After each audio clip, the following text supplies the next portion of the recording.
থানার একজন পুলিশ আবার এই বিষয়টাকে লক্ষ্য করেছে। আরে কবুতরের পায়ের সাথে চিঠি বেঁধে লোকটা কি কোনো গোপন তথ্য আদান প্রদান করে নাকি দেখি তো।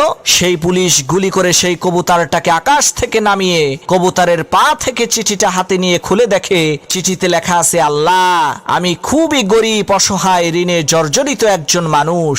আমার 1 লক্ষ টাকা দরকার। তুমি আমাকে 1 লক্ষ টাকা দাও। তুমি তো আকাশে থাকো, এই কারণে এই কবুতরের মাধ্যমে তোমার কাছে চিঠিটা পাঠাইলাম। চিঠিটা পড়ে সেই পুলিশের মনে অনেক দয়া হলো। সে যখন তার থানার অন্যান্য সমস্ত পুলিশের কাছে এই বিষয়টাকে খুলে বলল, তখন থানার সমস্ত পুলিশেরা মিলে পরামর্শ করে সিদ্ধান্ত নিল তারা তাদের বেতনের টাকা থেকে কিছু টাকা দিয়ে সেই অসহায় লোকটাকে সাহায্য করবে। তো থানার সকল পুলিশের কাছ থেকে চাঁদা তোলা হলো। দেখা গেল 50,000 টাকা হয়েছে। তখন ওই পুলিশ 50,000 টাকা নিয়ে ওই গরিব অসহায় লোকটার হাতে দিয়ে বলছে, ভাই, তুমি যে আল্লাহর কাছে চিঠি লিখে সাহায্য